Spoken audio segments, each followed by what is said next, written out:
Меккеде улуу кишилерден оозунан баарыбыз эле угуп калдык. Ошо Меккеге баргандабы же ошол бир сырттан кандайдыр бир чогулган жерде улуу тоого чыккан барбы, улар үнүн уккан барбы адамдар деп ушундай сурачу экен дейт. Ошо улар үнүн уккан адамда, улуу тоодо жашаган адамда бир улуу маданият бар деп издешчү экен. Улуу бир чоң сыпат бар экен деп. Ошонун патасы пата болот экен деп. Кана биздин улуу маданиятыбыз бүгүн? Салкын кандуулугубуз, табыгый жүзүбүз, талап күчүбүз кана? Улуу кыргыз улуулугун тааныбаса, улуттарды ээрчип адашса, ар улуттун улагасында болуп, калат болуп бүгүн мына кыйрап атабыз.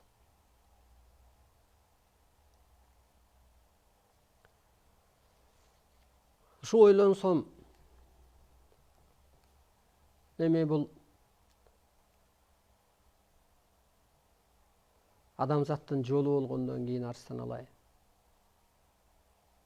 Жол таап берчү бир адам болгондон кийин, улуу бир жол башчысы болгондон кийин көкүрөккө көп Ленин деле бир улуу жол башчыбыз деп атачакпыз го. Ал да бир өткөл кылып, бир өзгөртүү кылып түптөп кетти го. Анысы кандай ушу ойлонсом, көрүнүш деп айтабыз, түш деп айтабызбы? Негизи ушул түш деген адам жерибеш керек. Мейли айланан поля президенттин дагы президенттери болсоң дагычы, президенттердин президенти болсоң дагы, сен түш көрбөсөң, анда сен сезимиңди иштебейт, көкүрөгүң туюк, тупойсуң да, мындайча айтканда. Жөн эле бирөө доклад жазып берип коет, ошону окуп коесуң. Эптеп мындай бир ишарат менен жүргөн кепсиң. Анысы кандай ошол негизги эл башчысы түштөн аян кабар алган адам болуш керек, бери болгондо. Түштүн талабын аткарган, журтун элин тааныган, замандын талабын билген, баягы караңгыда жол тапкан, кыйынчылыкта бир сөз тапкан дегендей адам болуш керек. Караңгы дүйнө менен кабарлашкан, ишаратын билген жол башчы деген ошондой болот да. Анга түшүп кетсең, элдин баары анга түшүп кетпейби, аркадан келаткан, ишенип келаткан. Ошо астын ала билген дегендей. Анысы кандай ошо түш аянымда да көрөм. Мына биз айтып атабыз, адамдын телосы бул арба эле деп атабыз. Мына жан асманга кетет. Айланайын момун мусулман, ошол чындык ааламда экенин билип ал, көрдө эчтеке жок экенин, могу жерде эчтеке жок экенин. Арбай деген сөздү жакшы түшүнүп алсаң эле адашпайт элең. Жаның мына, өз арбайын тартып жүрөт, өз арбайын көрүп жүрөт алайке. Кандай жүрөт? Өз арбайын көрүп жүрөт дегендей эле жан мына асманга учат. Мына могу исторический кинолордо Көсөм деп чыгып атат, Сулейман Султан, мисалы түрк тилдүү элдин кинолорун караса, өлгөндө жана баатырлары, пашалары, хандары, ошол султаншалары өлгөндө не болуп атат? Душа покидает тело деп. Эми аны орусча которуп койгон жок, ошол түрктүн сөзүн эле орусча берип атат. Анысы кандай мына ушу жерде чындык бар. Ушу жерге маани берсеңиздер, ошентип жан асманга учат. Асманга учканда 3 эсе, 5 эсе, 10 эсе адамдан аң сезими бийик болот деп берилет ааламдан. Ар дайым түштөн, көрүнүштөн улуулукка чакырып турат, кырсык кыйынчылыктан. Анан эски жолдо болсо, баягы айталамага жашагычу болсо, Кудай берген бактан, ырыскыдан, жолунан кармайт. Кайра мына салыштырып айтып бердик. Чын эле ата жолунда багыт берип атпайбы аталар? Улуулукка үндөп атпайбы? Керек болсо түшпүшүңдө деле үндөп атат. Пендечилик жашоодо жолуң болбосо демек улуулукка өс деп атат.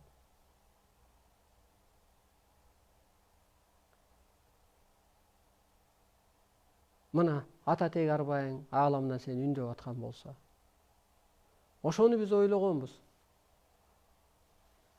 Кудай мени үндөйт, Кудай мага ыйман берет, Кудай мага кырсык берет деп. Кудай эмес, Кудайдан кийинки аалам күчтөрү сени үндөйт экен, жаныңды алат экен, жан салат экен, жан болуп келет экен сага. Демек сен азыр могу телоң болбосо асманда ошондой бир күч болмоксуң. Ошол эле келди бир кийди дейли. Мына. Бул ошону эле аткарыш керек. Жандын кызматын тан аткарыш керек эле. Жан это арбай. Ар. Жан, рух.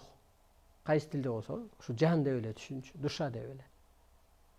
Анысы кандай мына ошо бутту көрсөтүп атат.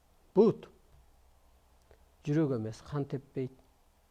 Өпкө эмес ал, канды тазалап бир аба бербейт.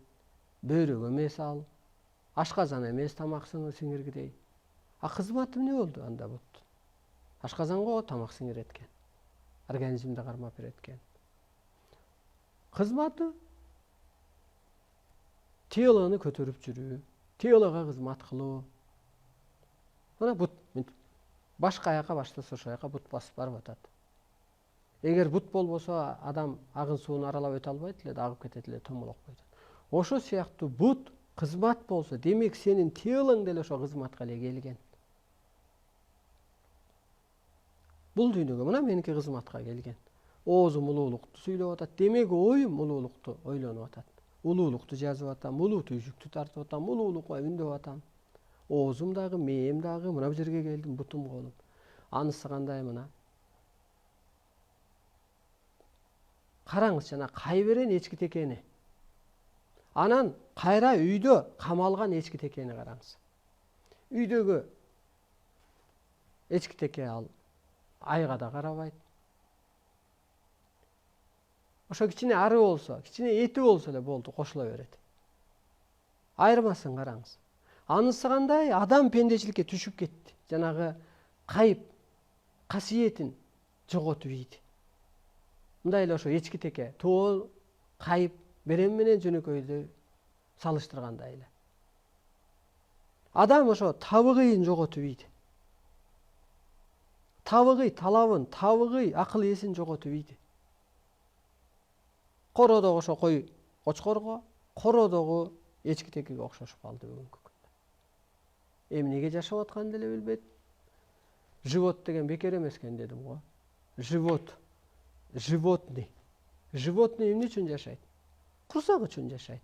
Анысы кандай деле биз бүгүнкү күнү курсак үчүн эле жашап калдык. Алдайын, алайын, катайын, сатайын. Башка эч түшүнүк жок. Керек болсо эмнеге балалуу болуп атабыз? Эмнеге тукумубуз жакшы чыкпай атат? Сен алкеш болсоң тукумуң кайдан жакшы чыгат? Аң сезимиң пас болсо балдар чакаң кайдан жакшы чыгат? Аң сезимиң пас болсо ошол менен эле тарбиялап атасың. Табыгый мүнөзүбүз жоголуп кетти. Кайып касиетибиз жоголду. Ошо тоо текени эле элестетиңиз, анан үйдөгү эчки текени элестетиңиз. Кулбуз дейт да. Кыргыз деги эле кул болгон эмес өмүрү. Кулдук үчүн кыргызды Кудай жараткан эмес. Кудай өзүнүн көчүрмөсүнө кылып жараткан. Улуулук үчүн жараткан. Ооба, кыйынчылык заманда бир эмес 3-төн 4төн эркек уулду болуш керек болгон. Себеби экөө жоого кетсе, бирөө үйдү карагыдай. Ал кезде зарыл болгон. Ошондой аң сезимдүү, ошондой жоокер, ошондой кайтпас балдар пайда болгон. Ошондой жоокерлер. Мына урматтуулуу журт. Анан эми адамды кой деп атат дебеңиздер. Мен салыштырма гана айтып атам.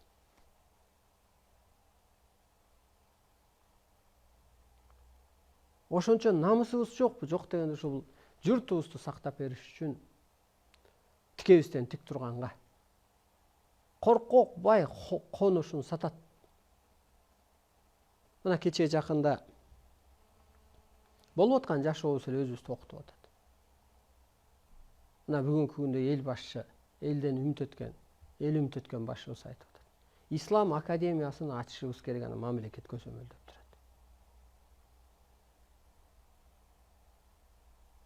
Ушунун эки кырын чечмелеп берейин.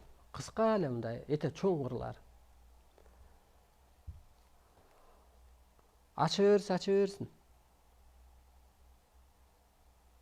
Бирок ошо ислам дини менен кыргыз оңолуп кетсе, оңолуп кетет эле 30 жылдан бери. Кыргызды кыйратып койду дин. Мына Бүмәрем апаны сотко берди, соттошту. Экстремизм экен бул Айкөл Манас депчи. Бирок мен Айкөл Манасты окуп туруп бир экстремизм чыккан бир адамды көргөн жокмун. Аялбы, эркекпи? Жок деген экстремизм бир сөз сүйлөгөн бир адамды уккан жокмун.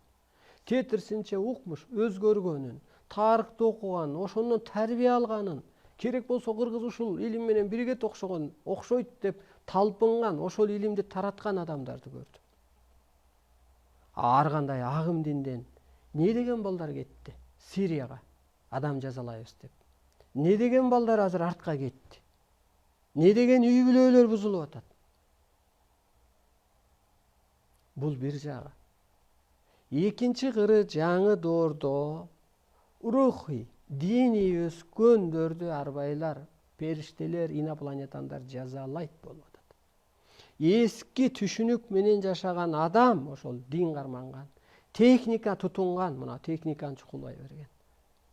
Компьютерби, интернетте отура берген бушу адам артта калат. Ошол адам, ошол эл, ошол жер кырсыктайт болуп атат. Ошол динге кирген сайын кыргыз кырсыктап атат. Жаңы доордого өзү төп келбейт. Жаңы доордо ал эволюция, ал аял эркек жашоосунда берилген, ал пендечилик жашоодо берилген. Бул пендечилик жашоо бүттү. Ал эволюция.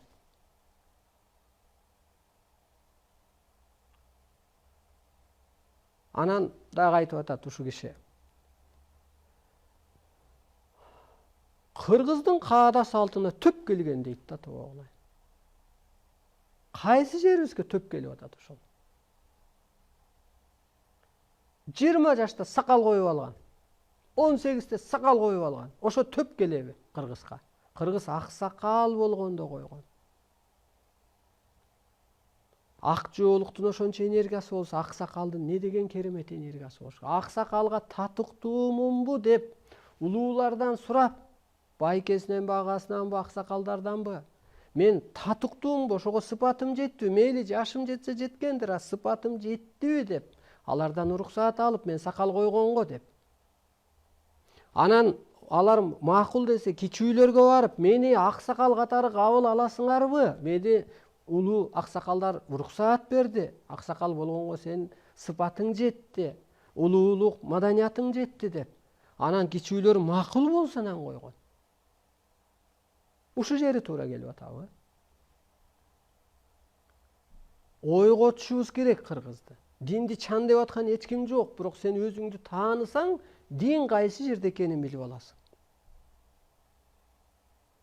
Максат Токтомушев теледе сүйлөп атат жана жума күнү бир ар кайсы каналдан көрсөтүп калат. Мен эстей албай калдым. Махабат, Дабата, Дабир Балян үчөөнү аябай пир тутушубуз керек дейт. Анан биринчиси пайгамбарды пир тутушубуз керек. Пайгамбарды сүйүшүбүз керек деди. Пайгамбарды мейли сүйөлү, жакшы, кабарчы адам экен. Пайгамбарды ким жаратты? Кудайды качан пир тутабыз? Кудайды качан сүйөбүз? Пайгамбарды эле сүйүп алалыбы? Бул бир. Экинчи айтат, пайгамбар кылган сүннөттүн баарын сүйгөнүбүз ошол болсун, ошонун баарын аткаралы дейт. Анан ойлонууга туура келет. Пайгамбарга караганда кечээ келе биздин чоң аталарыбыз да өйдөбү деп ойгулам. Эмнеге дегенде пайгамбар динге бөлүп атпайбы? Улутка бөлүп атпайбы? Жыныска бөлүп атпайбы? Эми ошол теологдордун укканы, ошолордон укканыма караганда 9 жашар кызды алып алса, менин чоң атам 60ка чыкканда 9 жашар кыз албайт эле. 20 жашарда кыз албайт эле алчы. Анткени гармония боло албайт. Ал сөз улай албайт. Сен бирөө менен гармония, мына улуулукту түшүнсө, кыргызга улуулукту сүйлөйсүңбү? Түшүнбөсө кимге сүйлөйсүң? 9 жашар кызга сүйлөйсүң, ошо түшүнө алабы? Улуу кыргыз, динине карабай, тилине карабай, Дербишине карабай Кудай келген, Кудай конок экен деп тосуп алып атпайбы? Баарын бир тутуп атпайбы? Биз улуу элбиз деп. Баарын батырып атпайбы? Мына ушу жан дүйнөсү жарды адамдар айтып атат. Мына азыр ушу Жээнбеков түштүктөн чыкса эми оштук деген сөз башталып калды азыртан эле. Бөлүнүү. Өткөндө бирөө ушу WhatsAppка жөнөтүп коюптур. Айтып койчу жана чүйлүктөрүңө деп. Бир кемпир, бир аялбы, чүмүрөйгүрлөр. Биз келип поля кылганды үйрөттүк. Биз келип ушу чүйдө дейт. Үй салганды үйрөттүк. Биз келип ошол күрүч айдаганды үйрөттүк, же да башканы үйрөттүк дейт. Кыргызда сөз бар. Үйдө жоксуң же чүйдө жоксуң дейт да. Анысы кандай бул чүй жээргеси батырып алып атат. Андай жан дүйнөңөн чык. Алмая сатканды үйрөткөнүң менен мисалга же айдаганды үйрөткөнүң менен аны менен кошо жаман сыпаттар келди кыргызга. Ошондуктан жерге бөлбө, элге бөлбө. Бүгүнкү ал сенин адашууң. Ана мен ошо пайгамбарга махабат кыламбы? Мен аны кыла албайм.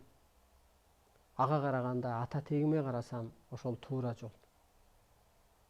Эй улууну урматта деген. Пайгамбардын сүнөтүн кылып 4 аял алалыбы? Эгер анда 50 эркек болсо, 50% аял болсо, бирөө 4 аял алып алса, анда 3 эркек аял жок калабы? Анда теңсиздик болот го кайра.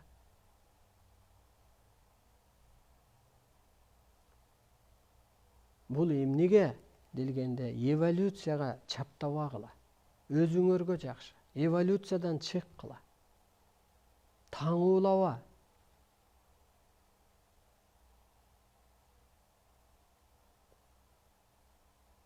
Ал жол менен кыргыз өнүкпөйт. Ал жол менен Арабияда өнүкпөйт. Ал жол менен ошол динди пир туткан мамлекеттер да өнүкпөйт. Адам өнүгөт улуулукка өткөндө. Ошо жана улуу кыргыз Кудай конок экен деп тосуп алгандай түшүнүккө жеткенде. Улуу кыргыз, бул пенде эмес экен, бул периште эле экен. Адам эмнеден жаралды? Наристе периште болуп жаралды. Бул жан дүйнөсү эле жарды адам экен. Мен өйдөлөтүп кетейин дегенде анан улут дагы, анан дин дагы биригет. Анан ортодон бир жакшы жол чыгат. Бүгүн бийлик, дин адамзатты боштондукка чыгарбай атат.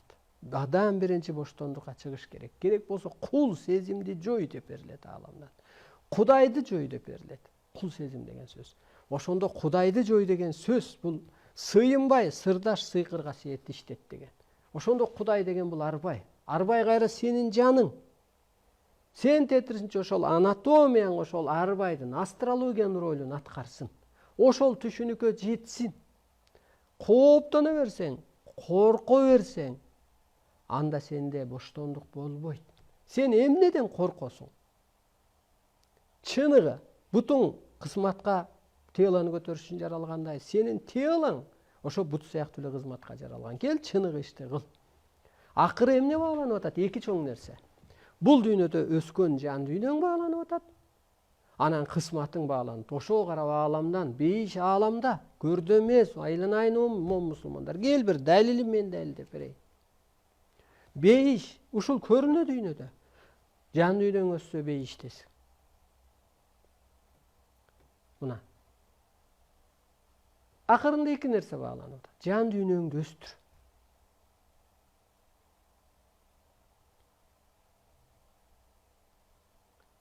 Мына жан дүйнөсү өскөн башка улуттар бар. Мен кылбайт орус. Мисалга. Өткөндө турат го. Мисалы Түркмөнстанга барса, ментип түркмен эли, түркмен башы дейбизби?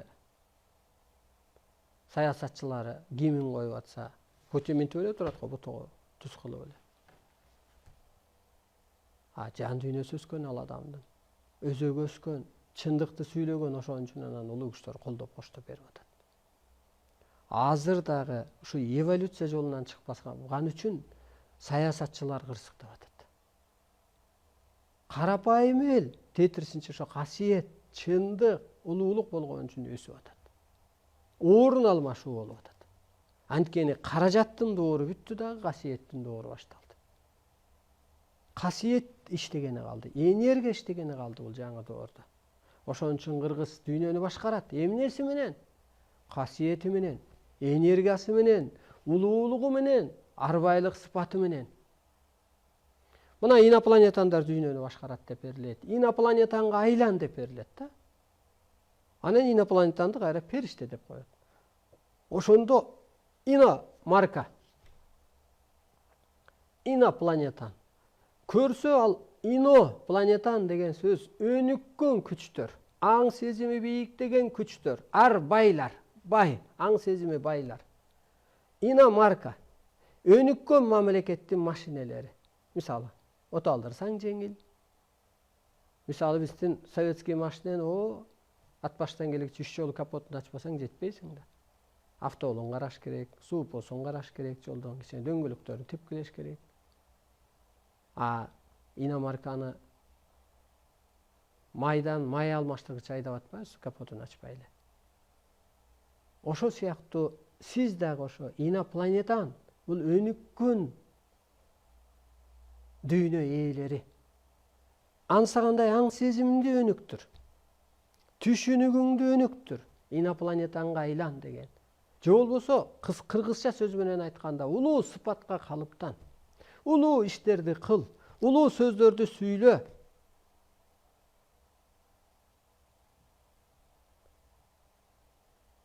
Эмнеден коркчу? Өлүмүң бар. Өлүмдөн коркчу. Жерде кетсе жаның асманга кетет экен. Эл үчүн тур, эл үчүн. Сени коштоп, колдоп турат. Сенин Кудай бар экени чындык. Периште инопланетан арбай бары чындык. Коштоп, колдоп турат. Керек болсо көкүрөгүңө байланыш берип турат. Дух берип турат. Нурдантып, жашартып турат. Болбосо ошо менден энергия өтөт беле? Эгер мен энергияга айланбасам, ошо өнүккөн дүйнө ээлери энергия турбайбы өзү? Кудайды бир материя деп жүргөн да, түшүнүк боюнча. Жок, ал энергия. Энергия ал бир адамды кийип алат.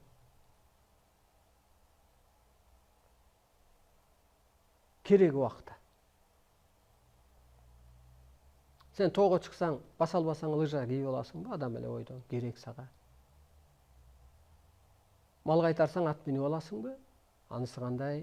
Ошо керек убакта арбайлар да адамды кийип алат. Мына далили. Жана Аккуу дегендер, Шумкар деген ата жолундагылар.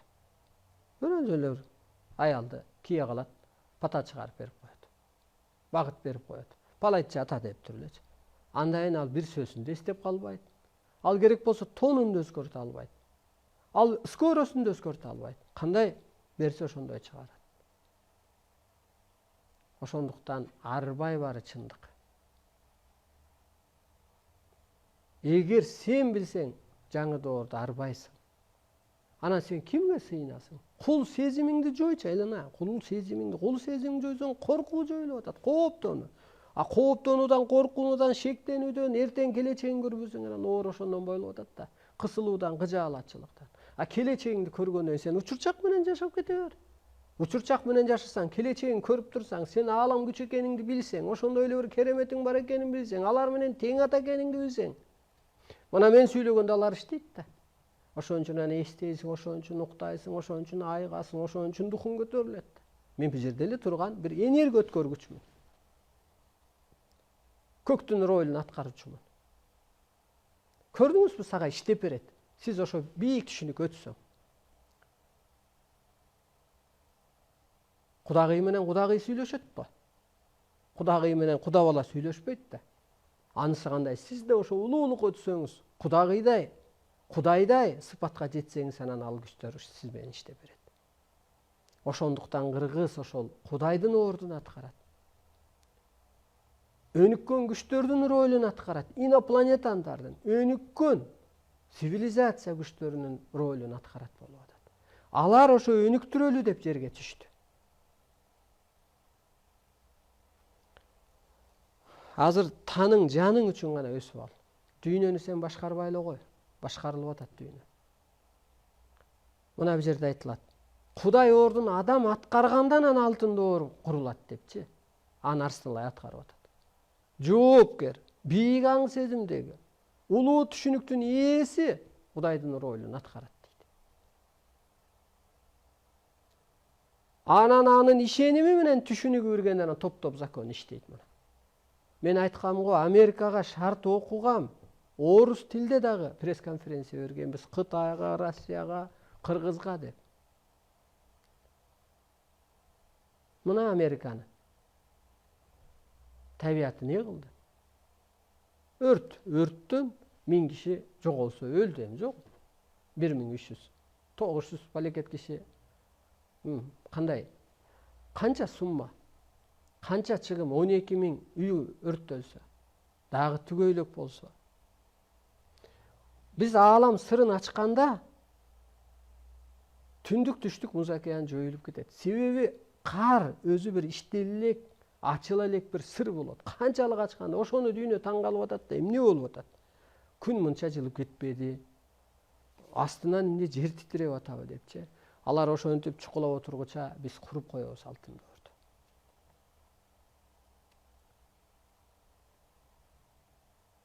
Мына урматтуу боло жүрдү.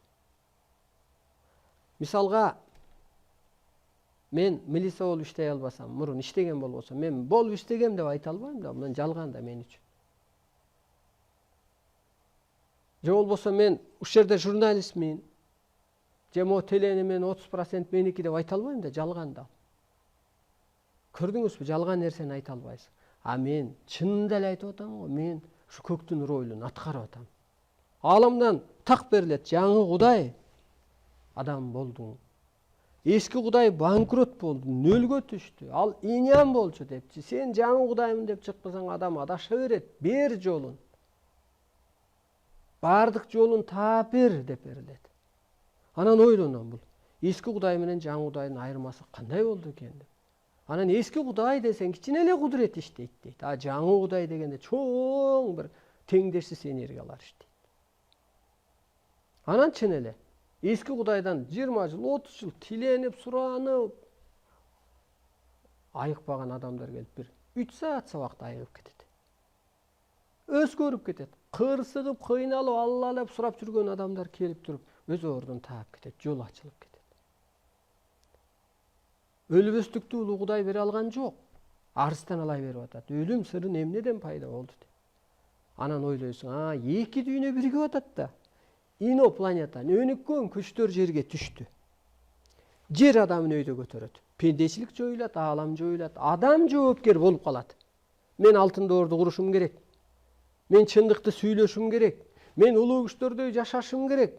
Жалганчылык болбош керек, жалган айтылган жерде жакырчылык болот деп. Караңыз, ошондо улуу сыпатта жашап калат. Суранбайт, тиленбейт, сыйынбайт, пендечиликке кор болбойт, анан мына иш кылат.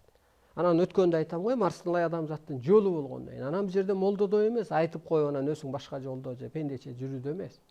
Сыпатыңан көрүнсүн, үлгү бол деп берилет. Өлбөйсүңбү, сен өлбөшүң керек. Жашарып атасыңбы, сен жашарышың керек. Нурданып атасыңбы, сен нурданышың керек. Анысы кандай мына, үлгү болуп бериш керек. Энерги өтөт дедиң, сенден өтүш керек биринчи. Мына менден өтүш керек. Анысы кандай анан ойлойм. Чын эле ушу мен пенде эмесмин да. Пенде болсом пендечилик түйшүк тартып жүрөт элем, бир оппозиция болот элем, кыйын болуп кетсем. Же бир бийликте жүрүмүш болот элем.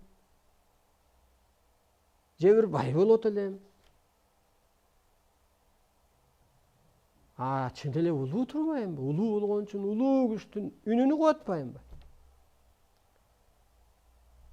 Ошонун сөзүн сүйлөп атпаймбы? Ошонун ордун аткарып атпаймбы?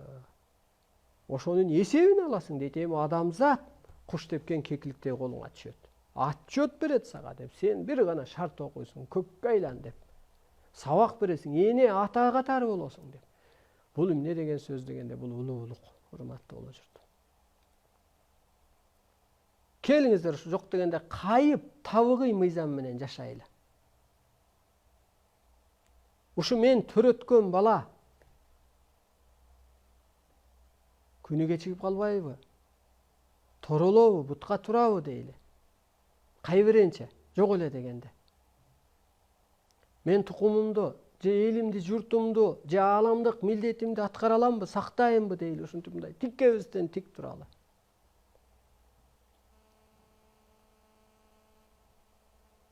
Ошон үчүн салтты хандын бусканга укугу жок дейт кыргызчылыкта. А салт эмнеден пайда болгон? Салт сакталып келген. Салт бул ааламдык мыйзам. А хан эмне? 3 күндүк, 1 күндүк, 5 күндүк. 5 жылдык. Азыркы хандар. Калыстык болбосо касиет кайдан болот? Калыс болуш үчүн керемет болуш керек. Тем более деп коебу орусча. Анысы кандай мына? Тем более азыркы ааламдашуу доорунда кайсы батыш келип бизди башкарып берет? Кайсы пендечиликке түшүп кеткен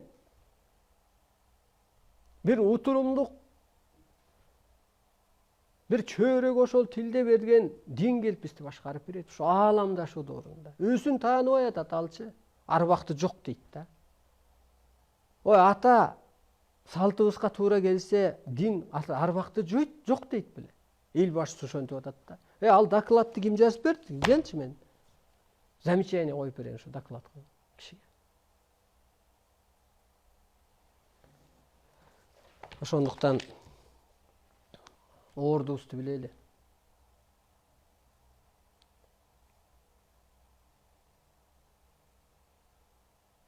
Адам илгери хандар, бийлер түш көргөндө олуя чыкырган, түш жооручу чыгарган, аксакал чыкырган, айтымчы чыкырган, талдаган, кайра ичинен өткөргөн, анан жыйынтык чыгарган. Арбайлардын ишараты, аалам күчтөрүнүн ишараты ушу турбайды ошого карап иш кылган. Жылдызга карап жолго чыккан деп берилет. Анан эле кара күч менен болбойт ал жашоо. Кыргыздын азыр мойнунда адамзат турат. Адамзатка жооп бериш керек болуп атат кыргыз. Ааламга жооп бериш керек, ааламдын ролун аткарыш керек болуп атат кыргыз. Ошон үчүн кыргыз өлкөсү түптөлөт жаңыча, анан дүйнөгө көчүрүлөт. Жаңы цивилизация менен жанагы инопланетан деген бул өнүккөн цивилизация деп түшүнсөк болот. Иномарка сыяктуу, өзгөчө. Иностранец деле деген өнүккөн мамлекеттин адамдары. Табиятты карап жүрөт ал. Эс алып жүрөт, бирдеме издеп жүрөт, чийип жүрөт. Ал инянга түшүп кетпеди. Кандайдыр бир тараптары бизден өйдө сыпаттары. Анысы кандай ошо инопланетанга айланды берилет. Өнүккөн цивилизацияга өт. Болбосо бул пендечиликте жашай албайсың. Ал тутунган диниңди башыңа жаап алсаң да, тутунган байлыгыңды чөнтөгүңө тыгып алсаң да, тутунган бүгүнкү пир туткан бийлигиң кыйынчылык алып келет элиңе. Эскичилик менен жашаган эл менин күйүп атканым ошол. Жер ошол адам банкрот болот, ар тараптан кырсыктайт. Кыргыз өлкөсү түптөлбөсө дүйнөдө батышты бороон каптайт, кырсыктайт дейт. Ошон үчүн атасыңар сактап калгыла батыш элин дейт. Мурун батыштын техникасы башкарса, азыр чыгыштын теңирчилик илими, көктөн буйрулган илими башкарат. Ошону менен сактап кал. Мурун каражат башкарса, азыр касиет башкарат.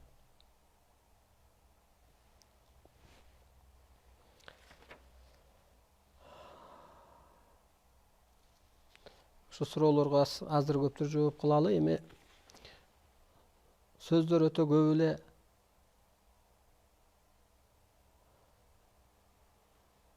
Ушу улуулукту угузуп коюуга милдеттүү экенбиз.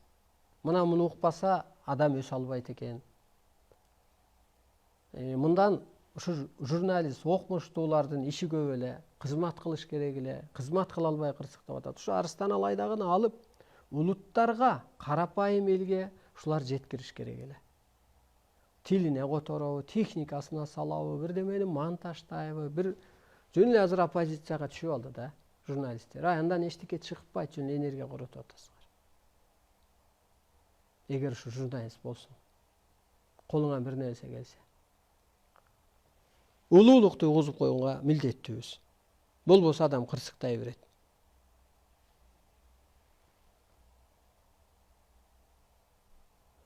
Мисалга карапайым лелин өзгөртүү кылгандан кийин карапайым ошо кедейдин баласы тың болгондуктан башынан далай өтүп жетим жесир аң сезим өскөн баланы жетекчи кылып койгон го. Ошол кезде башкарма кылып койду дейбиз азыркы тилмен. Председателби, айылдын башчысы кылып койгондо баягы байлар ага моюн бербей басмачы болуп талаалап чапкылап ушинткен. Анысы кандай дагы сен талаалап чапкылашың мүмкүн, булар сындай не болуп калды, ким эле деп. Бирок аалам күчтөрү бир Арстан Алай менен эч кандай жолуң жок эскичиликте. Башкарайын десең дусай албайсың. Баш ийбей коеюн десең да болбойт. Ошо басмачыдай чапкылап жүрүп акыры колго түшөсүң. Бирок убактыңды жоготосуң. Анысы кандай кыргыз көтөрүлгөндө дүйнөлү да баш ийбеши мүмкүн. Бул кыргыз өсө эле албай атса эмне дүйнөнү башкарчулар болуп калды деп. Алар да бир басмачыга окшоп кырсыктап, кыйналып, мына бүгүнкү күндө ошондой болуп атат да. Акыры баш ийет. Бул чындык. Бул ааламдык закондо эч ким каршы келбейт. Бул ааламдан берилген түш, жөн эле түш законго айланат го, ал чындыкка айланат го.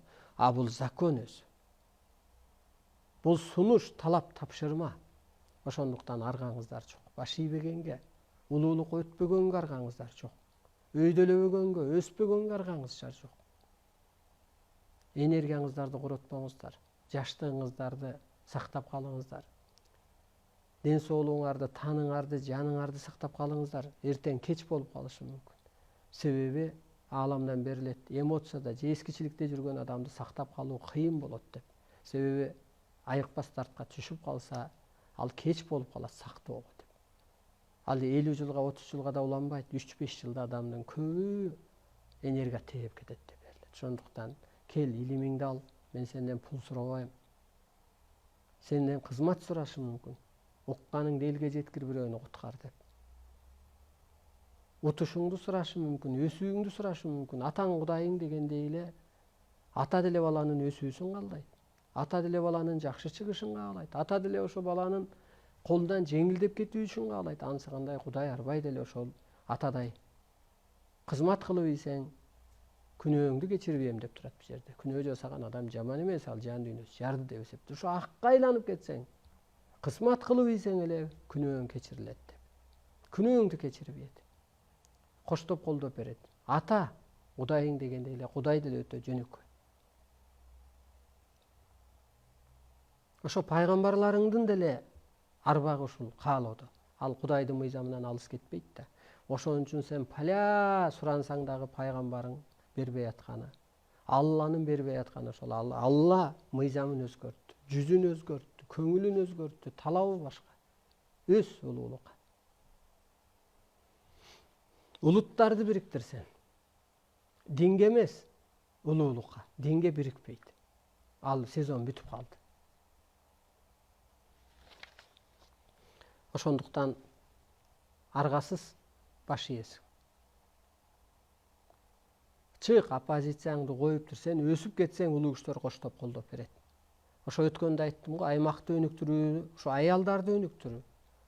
Аң сезимин бийиктетсе эле үйдө ырыскы болуп калса, жумуш оорду не кыласың? Ошол баарына эле ыраазы болот. Ошол адам улуулук өссө, Кудай арбай уже кутун берет, касиетин берет, оору суркоосун алып коет, кырсыгын токтотуп, канатына калкалап коет. Болду, бизге ошо керек да. Батыштан келет бизге тонналап акча. Карызга эмес, кредитке эмес, жөн эле ушу бата берип коесуңарбы деп. Биз силерди ошол өз динибизди таңыйлап алып, сиздерди ушу улуу атаңа барып эле паля дей берсең кырсыктайсың да. Өз процент, өз законубузду таңуулап алып кырсыктап кечирип койгула деп келет. Карызды жоймок турсун үстүнө ушу силердин тукумуңар ушу каражат менен көтөрүлөт экен. Биздики касиет менен көтөрүлөт экен. Ушу бул баланс кылып коелу деп келет. Мен ошентип шарт окуйм. Түшүнөт.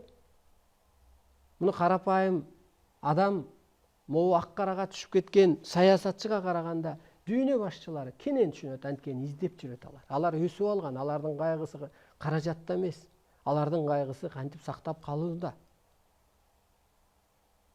Ал дүйнөдө айтылган Орто Азиядан адам чыгат деп, сактап калат, мындайраак ылдыйраак темада айтылган. Издеп жүрөт. Ошондуктан бул кыргыз баары бир болчу нерсе. Убакыттан гана кичине алдырып атышыбыз мүмкүн. Анан кыргыз негизи кырсыктабаш керек эле өзү. Бурулуш кылчу мезгил келди. Саламатсызбы? Башка улутка турмушка чыгуу же үйлөнүүгө кандай карайсыз? Кыргыз чочко бакса болобу? Башка улутка турмушка чыга берсең болот. Ал дүйнөлөшүү.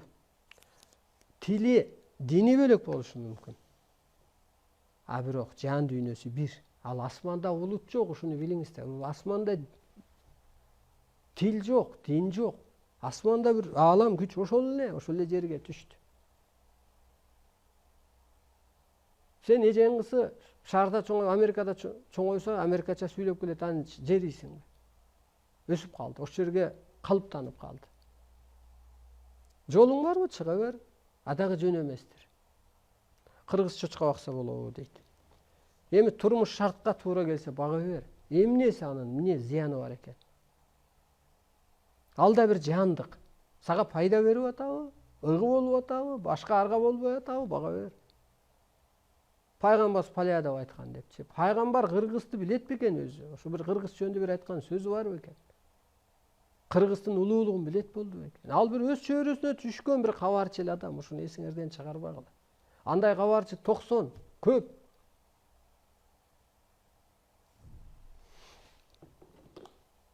Адамдын негизги табыгы, талаптары жөнүндө айтып берсеңиз. Эркек менен аялдын ортосунда канча жаш болуш керек? Сизге ден соолук каалайм. Атыңыз эмнеге алай? Кыргыздар кайсы динге болуш керек? Өз жанын кыйган адам о дүйнөдө барбайт деген туурабы? Эми бул суроолорго эмкиде жооп кылайын. Убакыт байып калды, урматтуу журтум. Ушул сөздүн баарын эле, ушу суроо кылган сөздүн баарын эле биз жооп кылып атабыз. Ушу биринчи көрүп атасызбы же экинчи көрүп атасызбы? Ушундай нерсе. Кыргыз динге эч качан байланбайт. Динди эволюция катары гана карайт. Ал бир өсүү ачкыч. Кыргыз намаз окубайт. Намазды мындай жазат арабча. Мындайынан окусаң заман талабын оку. Заманга карап өс. Кыргыз ошон үчүн улуу. Кыргыз керек болсо адамзатка тагдыр буйруйт, намаз окумак турсун. Замандын тагдырын кыргыз буйруйт.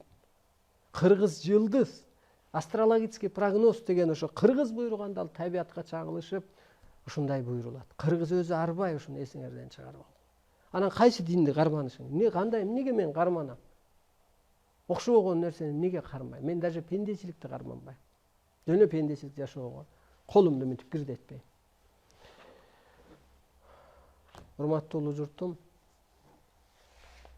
ошо эволюция эмнеге болгонун, ааламдан эмнеге илим түшкөнүн ошол тема кылдык. Анан ошо табыгы түшүнүк менен жашаңыздар. Жок дегенде ошо кыргызда сөз бар. Мен доңуз билем, аны билгендей дегендей.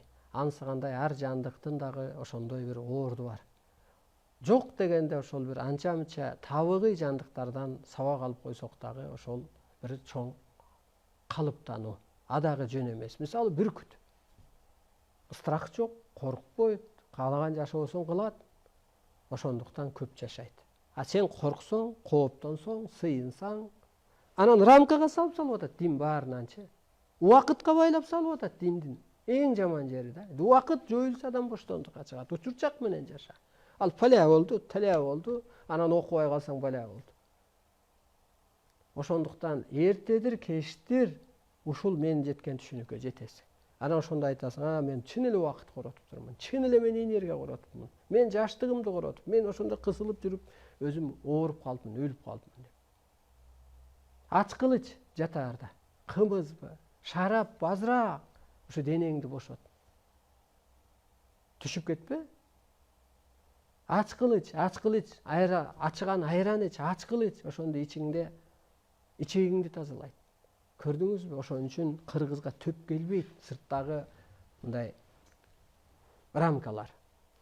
2-4 күнү түз эфир, анан YouTube'да, Facebook'та Арстаналай Кут деп көрсөңүздөр болот. Оорукчан балага, 10 топ аткан балага жанагы эле дем салгандай эле элестетиңиз. Ошону коюп туруп жанына коюп койсоңуз кадимкидей эстеп, энергия кирип айыгат. Денесин бошотуп эле өзүңүз эле оорукчан адамга, кулагы укпай ошол бир көзү көрбөгөн адамга дагы бул эфирди коюп койсоңуз, ааламдык сабак убагында ошондой энергия жүрөт. Жана ааламдык дастан айтылган жерде тазалануу жүргөндөй. Жаныңыздар ак, таныңыздар сак, саламатта туруңуздар.